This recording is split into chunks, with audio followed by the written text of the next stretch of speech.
পানিহাটিতে জয়ী Ratna Debnath, BJP প্রার্থী রত্না দেবনাথ। আপনি আশাবাদী কাকিমা? লড়াইয়ের জন্য বলুন। সুবীর আছে আমার সঙ্গে। সুবীর, পানিহাটিতে রত্না দেবনাথের জয়ী, ব্যবধান কত? অতটুকা নির্বাচন কমিশনের তরফ থেকে এখনো পর্যন্ত যেটা জানা গিয়েছে, এখনো রত্না দেবনাথ বিজেপি পানিহাটি বিধানসভার তার এখনো একটি রাউন্ড বাকি রয়েছে, কিন্তু প্রায় 12 রাউন্ড কিন্তু হয়ে গিয়েছে। প্রায় 28,000-এর বেশি ভোটে কিন্তু প্রায় জয়ী বলা যায় রত্না দেবনাথ বিজেপি প্রার্থী। কিন্তু এখনো পর্যন্ত এক রাউন্ডের গণনা চলছে, এখনো পর্যন্ত এক্সাক্ট ফিগারটা নির্বাচন কমিশনের দপ্তর থেকে আমাদেরকে জানানো হয়নি। কিন্তু রত্না দেবনাথের এই যে জয়ের যে উল্লাস, এটা কিন্তু বিজেপি কর্মী সমর্থকরা তার বাড়ির সামনে তারা আবির খেলছেন এবং তারা জয় শ্রী রাম স্লোগান শুরু তার বাড়ির সামনে দিচ্ছেন। পাশাপাশি জানি রাখি, মহিলা পুরুষ সমর্থক যারা রয়েছেন বিজেপির, তারাও কিন্তু এই উল্লাসে সামিল হয়েছেন। পাশাপাশি রত্না দেবনাথ তিনি যেটা বলেছেন যে এই যে জয়, তিনি কিন্তু পানিহাটি বাসী সহ রাজ্যের বিভিন্ন যে সমস্ত মানুষ রয়েছে যারা এই অভয়ের যে বিচারের জন্য তারা ছিলেন, তাদের কি উৎসর্গ করলেন এমনটা জানিয়েছেন রত্না দেবনাথ। ধন্যবাদ। একটু দু লাইন বলে দিন, দু লাইন। আপনি আশাবাদী কাকিমা? লড়াইয়ের জন্য বিধাননগর ব্যাপক উত্তেজনা, বিজেপি তৃণমূল গন্ডগোল, স্লোগান পাল্টা স্লোগান। তৃণমূল এজেন্টদের বের করে দেওয়ার অভিযোগ কাউন্টার সেন্টার থেকে।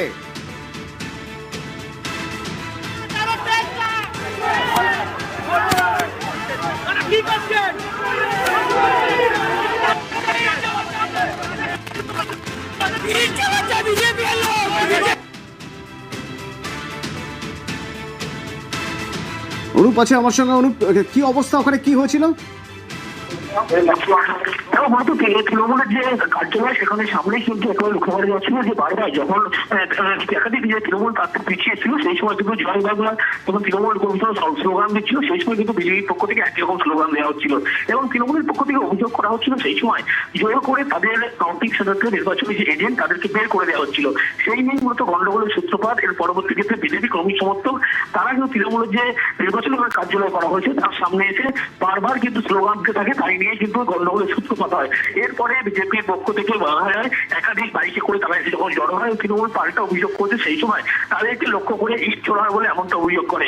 এরপরেই কিন্তু বিশেষ পুলিশ বাহিনী বিধাননগর, অন্যদিকে কেন্দ্রীয় বাহিনী তারা ইতিমধ্যে তাদেরকে সরিয়ে দেয়। কিন্তু এখনো পর্যন্ত সকালের পর থেকে যখন থেকে তৃণমূল প্রার্থীরা পিছিয়ে রয়েছে, এখনো উত্তেজনামূল পরিস্থিতি রয়েছে। চারিদিকে যেমন বিজেপি কর্মী সমর্থক তারা যেমন রয়েছে, এবং কাউন্টিং যে সেন্টারের কাছে গিয়ে যেখানে তৃণমূলের কার্যালয় করা হচ্ছে সেখানেই কিন্তু একেবারে দেখা যাচ্ছে বারবার বিজেপির পক্ষ থেকে বাইক বাহিনী আসছে এবং সেখানে জয় শ্রীরাম স্লোগান চালিয়ে কিন্তু দফা দফা উত্তেজনামূলক পরিস্থিতি তৈরি হচ্ছে।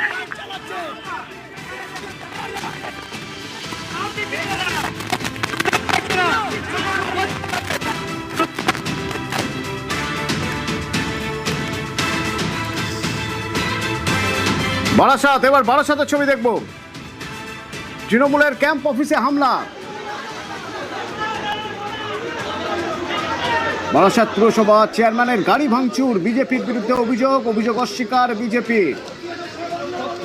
জেউল আছে আমার সঙ্গে। জেউল, কিভাবে ঘটলো ঘটনা? একদম দেখো, বারাসাতের একাধিক যে শাসক দল তৃণমূল কংগ্রেসের যে পার্টি অফিস বা ক্যাম্প অফিস ছিল, সেই ক্যাম্প অফিসে যথেষ্ট পরিমাণে ভাঙচুর করা হয়। 4, 26 এবং বারাসাত যে কাউন্টিং সেন্টার তার 100 মিটারের পাশেই কিন্তু একেবারে তৃণমূলের একটি কাউন্টিং সেন্টার অর্থাৎ ক্যাম্প অফিস ছিল। সেই ক্যাম্প অফিস কিন্তু যখনই এই তৃণমূল কংগ্রেস বিজেপির প্রার্থী যখন জয়লাভের দিকে এগোচ্ছে সেই সময় কিন্তু সেখানে গিয়ে হামলা করে এবং যথেষ্ট পরিমাণে ভাঙচুর করা হয়। টেবিল, চেয়ার এবং টিভি থেকে শুরু করে পার্টি অফিস ভাঙচুর করা এবং একাধিক যে কাউন্সিলরের গাড়ি ছিল সেই গাড়িগুলো কিন্তু ভাঙচুর করা হয়। কিন্তু সমস্ত অভিযোগ অস্বীকার করছেন বিজেপির পক্ষ থেকে যে তেমন কোনো ঘটনাই ঘটেনি। কিন্তু যেভাবে একের পর এক পার্টি অফিসে হামলা, একের পর এক গাড়ি ভাঙচুর, ফলে এখনো পর্যন্ত এই ঘটনায় তৃণমূলের বেশ কয়েকজন কর্মী কিন্তু প্রথমে জখমের তার হাসপাতালে ভর্তি করা হয়েছে। ফলে যথেষ্ট উত্তেজনা পরিবেশ তৈরি হয়েছে বারাসাতের একাধিক ওয়ার্ডে। এই মুহূর্তে কিন্তু যথেষ্ট উত্তেজনা পরিবেশ তৈরি রয়েছে। ফলে যেভাবে একের পর এক পার্টি অফিসে ভাঙচুর করা হচ্ছে, মারধর করা হচ্ছে এবং বিজেপির মূলত দেখে বিজেপির তৃণমূলের ক্যাম্প অফিসগুলোই ভাঙচুর করা হচ্ছে এবং একাধিক তৃণমূলের পার্টি অফিস দখল করার অভিযোগও সামনে উঠে আসছে। ফলে যথেষ্ট উত্তেজনা পরিবেশ তৈরি হয়েছে বারাসাত শহর এলাকা জুড়ে। অতটা ধন্যবাদ।